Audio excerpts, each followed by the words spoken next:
అనారోగ్యం, ఉద్యోగం, వ్యాపారం అప్పులతో బాధపడుతున్నారా? వెంటనే జేకేఆర్ గురువు గారికి కాల్ చేసి అపాయింట్మెంట్ తీసుకోండి. హలో రామ్ గారు. హలో నాగరాజు. చాలామంది అండి మనం అబ్జర్వ్ చేస్తే ఏదో ఒక సమయంలో ఏదో ఒక సిచ్యువేషన్ని మైండ్లో పెట్టుకొని ఓవర్గా థింక్ చేస్తూ ఉంటారు. అది పక్కన పెడితే కొంతమంది ఓవర్ థింకింగే ఉంటుంది, కంటిన్యూస్గా వాళ్ళకు ఒక థాట్ ఫ్లో అవుతూ ఉంటుంది, లేదా వేరే వాళ్ళ మీద తెలియకుండానే డౌట్ పడుతూ ఉంటారు అండ్ అదో లాంటి యాంగ్జైటీలోకి వెళ్ళిపోతూ ఉంటారు. ఈ ఓవర్ థింకింగ్ వల్ల ఏమవుతుందనంటే రిలేషన్స్ కూడా చాలా దెబ్బతింటూ ఉంటాయి. ఎందుకంటే ఆటోమేటిక్గా క్లారిటీ వచ్చేస్తుంది, వీళ్ళకి ఇంత ఓవర్ థింకింగ్ ఉంది, వీళ్ళు బాగుపడటం కూడా కష్టం అనేటువంటి క్లారిటీకి వచ్చేస్తారు. చాలామందిలో అది ఎక్కువ ఉండటం వల్లే దాన్ని కొంతమంది ఓవర్కమ్ అవ్వలేక లైఫ్ ఇంకా అక్కడితోనే సాటిస్ఫాక్షన్, ఇదే జీవితం అనుకున్నట్టుగా అయిపోయినటువంటి వాళ్ళు ఉన్నారు. కొంతమంది లైఫ్ని స్పాయిల్ చేసుకున్నటువంటి వాళ్ళు ఉన్నారు, కొంతమంది రిలేషన్షిప్ని స్పాయిల్ చేసుకున్నటువంటి వాళ్ళు ఉన్నారు, కొంతమంది వైఫ్ అండ్ హస్బెండ్ రిలేషన్ కూడా బ్రేక్ చేసుకున్నటువంటి వాళ్ళు ఉన్నారు. అంటే ఇట్ లీడ్స్ టు అది అనుమానం వాటి కిందకు కూడా వెళ్ళిపోయే అవకాశం చాలా ఎక్కువ ఉంటుంది, మనకి యాంగ్జైటీలో కూడా వెళ్ళిపోతూ ఉంటుంది. ఈ ఓవర్ థింకింగ్ని ఓవర్కమ్ చేయాలి అంటే ఎట్లా సార్? నారాజు, జీవితం మనకి ఎంత సులభమో అంత కష్టం. అంటే సులభం అనుకున్న వాడికి చాలా ఈజీ, కష్టం అనుకున్న వాడికి కష్టం. అయితే ఈ కష్టం సులభం లేదా కష్టం సుఖం అనే విషయాలు 90% మన ఆలోచనలను బట్టి, మన జీవితాన్ని తీసుకునే విధానాన్ని బట్టి ఉంటుంది. ఒక్కొక్కసారి ఒక్కొక్కరు ఒక్కొక్క సందర్భాన్ని ఒక్కోలాగా తీసుకుంటారు. ఆ తీసుకోవడం బట్టే జీవితాన్ని వీళ్ళు ఆస్వాదిస్తున్నారా, బాధపడుతూ జీవిస్తున్నారా అని తెలుస్తుంది. నాకు ఒక స్టోరీ ఎప్పుడో విన్నాను, చాలా ఇంట్రెస్టింగ్గా ఉంటుంది. ఒక ఆవిడ లేడీ కొలీగ్ ఆఫీస్లో వాళ్ళ కొలీగ్తో మాట్లాడుతుంది. అవును, నిన్న మీ మ్యారేజ్ డే కదా, ఎలా ఎంజాయ్ చేశారు అని. అప్పుడు ఆవిడ చెప్పింది, అసలు మామూలు ఎంజాయ్ కాదు, ఐ ఫెల్ట్ వెరీ హ్యాపీ, నాకు చాలా సంతోషంగా ఉంది, నిన్న అద్భుతంగా ఎంజాయ్ చేశాము. ఎలా ఎంజాయ్ చేశారు చెప్పు అని అడిగింది. ఏం లేదు, నేను ఆఫీస్ నుంచి ఇంటికి వెళ్ళేసరికి కొంచెం చీకటి పడింది, మా ఇంట్లో మా ఆయన మొత్తం క్యాండిల్ లైట్స్ అన్నీ వెలిగించాడు. ఇంట్లో క్యాండిల్ లైట్స్ వెలిగించాడు, ఇద్దరం చాలాసేపు we spend time at home. సడన్గా ఆలోచన వచ్చింది మాకు, హోటల్కి వెళ్ళి తిందామని. హోటల్కి వెళ్దాం అనుకున్నాం. ఇద్దరం కలిసి హోటల్కి వెళ్ళాం. మేము మూన్ లైట్లో కూర్చున్నాం. నాకు ఇష్టమైనవన్నీ నేను ఆర్డర్ ఇచ్చాను. We enjoyed all varieties of food. బయటకు వచ్చి వెన్నెల అద్భుతంగా ఉంది, బాగా తిన్నాం, అలా నడిచి వెళ్దాము అని అనుకుని ఇద్దరం హోటల్ నుంచి ఇంటి దాకా నడుచుకుంటూ వచ్చాం సరదాగా. సో అట్లా నిన్న సాయంత్రం గడిచింది, చాలా అద్భుతంగా ఉన్నింది. ఆ కలీగ్కి కొంత ఈర్ష్య కలిగింది, ఇంత బాగా ఎంజాయ్ చేస్తుంది లైఫ్ అని. ఇంకో చోట ఈవిడ భర్త తన కొలీగ్తో మాట్లాడుతున్నాడు ఇంకో ఆఫీస్లో. ఆయన అడిగాడు, అవును నిన్న మ్యారేజ్ డే కదా, ఎలా జరిగిందని. ఇంత చెత్తగా పరమ దరిద్రంగా ఎప్పుడూ నా జీవితంలో పెళ్లి రోజు లేదు అన్నాడు. సేమ్ వాళ్ళ ఆవిడే అక్కడ వాళ్ళ కలీగ్తో చెప్పింది ఎలా ఎంజాయ్ చేశారు. ఈయన చెప్తున్నాడు ఏమైంది అంటే, ఏం లేదు, మా ఆవిడకి డబ్బులు ఇచ్చి నేను కరెంట్ డబ్బులు కట్టమన్నాను, బిల్ కట్టమన్నాను, ఎలక్ట్రిసిటీ బిల్ కట్టలేదు, ఆడు కట్ చేశాడు, ఇంటికి వెళ్ళేసరికి కరెంట్ లేదు, మొత్తం దీపాలు వెలిగించాల్సి వచ్చింది, క్యాండిల్స్ వెలిగించాను అన్నాడు. వస్తూనే మా ఆవిడతో గొడవ పడ్డాను, ఎందుకు కట్టలేదు ఎలక్ట్రిసిటీ బిల్ అని. దాంతో గొడవ పెద్దదైంది. అయితే నేను వండను, పెళ్లి రోజు కూడా నేను వండాలా అన్నది, మరి నేను తినాలి కదా, సరే అని ఇద్దరం కలిసి హోటల్కి వెళ్ళాము. ఆవిడ నా మీద కోపంతో కావాలని తనకి ఇష్టమైనవన్నీ ఆర్డర్ ఇచ్చింది. ఆర్డర్ ఇచ్చేసరికి జేబులో ఏమీ లేకుండా డబ్బులు మొత్తం ఖర్చు అయ్యేటట్టు బిల్ కట్టాల్సి వచ్చింది. ఇక కిందికి వచ్చాము, క్యాబ్ బుక్ చేసుకుందాం అనుకున్నా, ఇప్పుడే ఇంత ఖర్చు అయిపోయింది, ఎందుకు నడిచి వెళ్దామని చెప్పి అప్పుడు నడిచి వచ్చాము ఇద్దరం ఇంటికి. ఇది అతని అనుభవం, ఇదే ఆవిడ అనుభవం, ఒకే సంఘటన. సో ఒక్కొక్కరు ఎలా ఆలోచిస్తారు అన్నది ఎగ్జాక్ట్లీ అండి. జీవితాన్ని ఒక సంఘటన, రెండు అనుభవాలు. అదే ఆయన అనుభవం, అదే ఈవిడ అనుభవం. మనం కూడా ప్రతిసారి కొన్ని మీరు చూసే ఉంటారు, కొన్ని సంఘటనలు జరిగితే ఫ్రెండ్స్ చాలా తేలిగ్గా తీసుకుంటారు, దానికి ఎందుకు అంత ఫీల్ అవ్వడం. ఇంకోరు కనీసం వారం రోజులు ఫీల్ అవుతాడు, ఈగో దెబ్బతిన్నట్టు ఫీల్ అవుతారు. ప్రతి చిన్న విషయాన్ని ఎక్కువగా తీసుకునే ఓవర్ థింకింగ్. ఆల్బర్ట్ ఎలిస్ అని ఒక సైకాలజిస్ట్ చెప్పాడు, కొన్ని ఆలోచనలు మనల్ని డిప్రెషన్ దాకా తీసుకెళ్తుంది. ఆలోచనలే, మీకు ఏమీ జరుగుండదు, ఒక సంఘటనను మీరు ఎలా ఆలోచిస్తారన్న ఆలోచనలే. ఆయన అంటాడు, మనిషికి మన సమాజంలో కొన్ని నమ్మకాలు ఆలోచనలుగా మన మైండ్లో వాళ్ళు జొప్పించారు, మనం అలాగే జీవిస్తున్నాం. ఒకవేళ ఇతర గ్రహంలో కనుక మనుషులు ఉంటే మన నమ్మకాలు మన ఆలోచనలు చూస్తే వాళ్ళు పడి పడి నవ్వి చస్తారు అన్నాడు. ఎందుకంటే ఆయన చెప్తాడు ఉదాహరణకి, నెంబర్ 1 మనిషికి జనరల్గా ఉన్న నమ్మకాలు, వీటిని ఇర్రేషనల్ బిలీఫ్స్ అంటాడు అతను. ఇర్రేషనల్ బిలీఫ్స్ అంటే, రేషనల్ అంటే సహేతుకమైన నమ్మకాలు, ఇర్రేషనల్ బిలీఫ్ అంటే అహేతుకమైన నమ్మకాలు. అంటే అసలు ఈ హేతుబద్ధమైనవి కావు, వాటికి ఎటువంటి ఆధారాలు ఉండవు, దాన్ని బలంగా నమ్ముతూ ఉండడం వల్ల ఆ నమ్మకం మనుషుల్ని కుంగదీసేటట్టు చేస్తుంది. ఆ నమ్మకాల్లో ఆయన చెప్పింది ఏంటంటే, మొదటిది, నేనేం చేసినా అందరికీ నచ్చాలి, అందరూ నన్ను మెచ్చుకోవాలి. ఈ ఒక్క ఆలోచన చాలు మనుషుల్ని కృంగదీయడానికి. అంటే ఏంటి? అందరూ అంటే ఏంటి? సొసైటీ, ఈ సమాజం నేను చేసిన ప్రతి పనిని మెచ్చుకోవాలి, మెచ్చుకోకపోతే నేను నొచ్చుకుంటాను. అందరూ నేను చేసే పనులు మెచ్చుకోవాలి, అందరికీ నేను మంచి అవ్వాలి. అవును, దీన్ని జెంటిల్మెన్ సిండ్రోమ్ అంటాం. Gentleman syndrome. అందరికీ మంచి అవ్వడం కోసం ప్రయత్నించేది. సో అందరికి మంచి అవ్వడం కోసం దీన్ని ఏంటంటే సోషల్ అప్రూవల్. ఎప్పుడైతే సమాజంలోని అంగీకారం, అంటే సామాజిక అంగీకారం కోసం నువ్వు చేయడం మొదలు పెడతావో, సామాజిక అంగీకారం కోసం ప్రాకులాడతావో, ప్రయత్నిస్తావో, ఆరాటపడతావో, అప్పటి నుంచి నీకు స్ట్రెస్ మొదలవుతుంది. ప్రాబ్లం అక్కడి నుంచే స్టార్ట్ అవుతుంది. నలుగురు ఏమనుకుంటారో, నలుగురిని సాటిస్ఫై చేయాలి అనుకునే దాని నుంచే పుడతాయి. చేసిన ప్రతి పని మనస్ఫూర్తిగా మనం చేసినా వాళ్లకు నచ్చిందో లేదో, వాళ్ళు ఏమనుకున్నారో లేదో, నలుగురు ఇంటికి వస్తే వంట చేసి పెట్టిన తర్వాత ఆ తర్వాత వాళ్ళు కొంచెం ఉప్పు ఎక్కువైందంటే అయ్యో ఎక్కువైందా అనుకున్నంత వరకు ఓకే, ఇంకోసారి మనం ఉప్పు చాలా జాగ్రత్తగా వేయాలి అని అనుకోవడం వరకు ఓకే.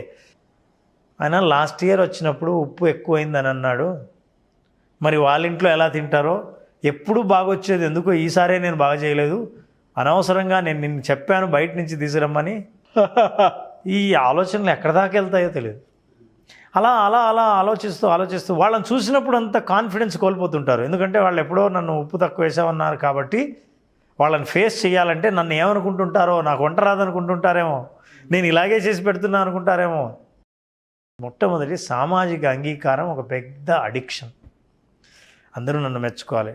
ఏమంటే చీర బాగుందా, నా డ్రెస్ బాగుందా, బాగోలేదా, కనిపించిన వాళ్ళందరూ బాగుందంటేనే నేను దీనికి పెట్టిన డబ్బుకు పూర్తిగా న్యాయం చేసినట్టు లెక్క.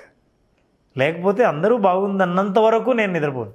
ఎవరైనా బాగోలేదన్నారో ఇక నా ఆలోచనలు నా గురించి ఇతరుల గురించి ఆలోచిస్తూ ఉంటాను. అది మొదటిది. రెండవది అతను చెప్తాడు, నేను ఏం చేసినా కరెక్ట్గా చేయాలి, పర్ఫెక్ట్గా చేయాలి. పర్ఫెక్ట్గా చేయకపోతే నేను పనికిరాని వాడి కింద లెక్క.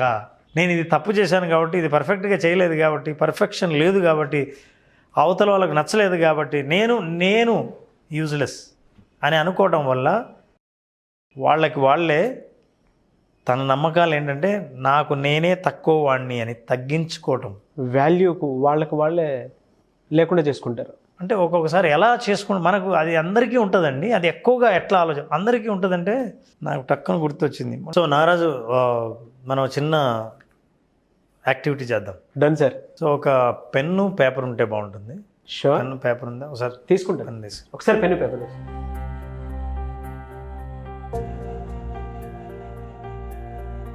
తీసుకున్నాను సార్. Pen paper.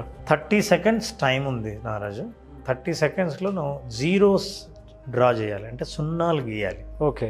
30 సెకండ్లలో ఎన్ని సున్నాలు గీయగలవు? ఒకసారి నేను ఎన్ని గీస్తానో నాకే తెలియదు. ఒకసారి ఊహించి చెప్పు. నేను టైం చెప్పాను, సున్నా గీయడం ఎంత టైం పడుతుందో నీకు తెలుసు. 30 సెకండ్స్. 30 సెకండ్స్లో ఎన్ని సున్నాలు గీయగలవు? 60. షూర్. ఆ నంబర్ రాయి. ఎన్ని? 60. ఓకేనా? సరే, మనం టైం పెట్టుకుందాం. Let us see. Will start now. Okay, నేను స్టార్ట్ అన్న తర్వాత స్టార్ట్ చేయాలి. నేను I'm just looking at it. 30 seconds తర్వాత అయిపోయిందని నేను చెప్తాను. Be ready. Okay. Now your time starts now. Start. Here 30 seconds are there already. There 5 seconds are over. You have only 25 seconds, not 25 seconds. Only 20 seconds are there.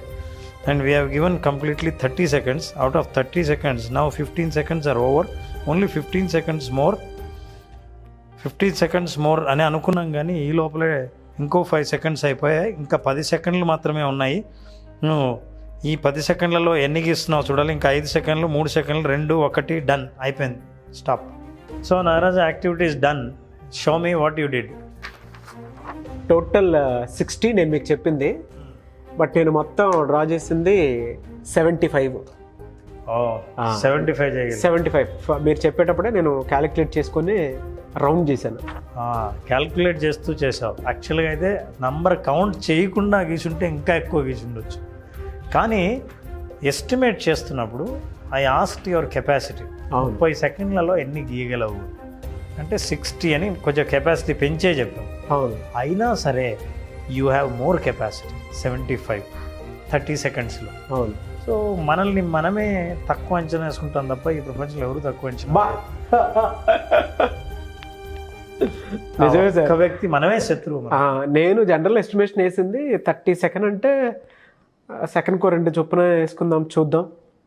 60 okay, 60 అంటే మనకి easy కదా అన్నట్టు అనుకున్నాను. చూడండి నేను 75 వరకు చేస్తానని నాకు తెలియదు. అది కూడా కౌంట్ చేయడం వల్ల 75, చేయకపోతే ఇంకా ఎక్కువ. ఓన్లీ సున్నాల మీద శ్రద్ధ పెట్టుంటే ఎక్కువ గీసుండేవాడు. అవును. సో దీన్ని ఏం చెప్తాడంటే, జనరల్గా మన మీద మనం తక్కువ అంచనా వేసుకుంటాము, ఏదైనా చిన్న పొరపాటు చేస్తే ఇక దేనికి పనికిరామనుకుంటాము, కానీ మనం పనికొచ్చే విషయాలు చాలా ఉంటాయి. మీకున్న స్కిల్ ఏదో ఉంటుంది అని ఆలోచించకుండా ఒక్క తప్పుకి పూర్తిగా మనం పనికిరామని అనుకోవడం అనేది ఇర్రేషనల్ బిలీఫ్. థర్డ్, తప్పు చేస్తే నీడ్ టు బి పనిష్డ్, శిక్ష ఉండాల్సిందే అనేది కూడా ఇర్రేషనల్ బిలీఫ్ అంటాడు. సో ఇలా మనల్ని మనం తక్కువ అంచనా వేసుకునే నమ్మకాలు చాలా అహేతుకమైనవిగా, అసంబద్ధమైనవిగా, నిరాధారమైనవిగా నమ్మకాలు మన జీవితంలో చాలా ఉన్నాయి. అవే మనల్ని కుంగదీస్తూ ఉంటాయి. నిరాధారమైనవిగా, ఎగ్జాక్ట్లీ అండి. మళ్ళీ మన తెలియకుండా ఆధారం ఉండదు. ఇప్పుడు ఫర్ ఎగ్జాంపుల్ నేను 30 సెకండ్స్లో 60నే గీస్తా అని ఇంతకుముందు గీసిన ఆధారం ఏం లేదుగా. లేదు. అయినా మంచి అంచనా వేసినా అంతకంటే ఎక్కువ కెపాసిటీ మనకు ఉందన్న విషయం తెలిసింది. నాకు ఇప్పుడే తెలిసింది సార్. ఇంకోటి ఏంటంటే, ఎవరైనా మనల్ని విమర్శించారంటే వాళ్ళకు మనం ఇష్టం లేనట్టే లెక్క. ఇది కూడా నిరాధారమైందే. అవును. విమర్శ పూర్తి వ్యక్తిని ఇష్టపడనట్టు కాదు. ఒక పనిని విమర్శించవచ్చు, కానీ వ్యక్తి విమర్శగా తీసుకోకూడదు. నా డ్రెస్ బాగాలేదనో, నేను పాడిన పాట నచ్చలేదనో అంటే ఆ పాట అప్పుడు నేను పాడింది నచ్చలేదంటే నేను నచ్చలేదని కాదు.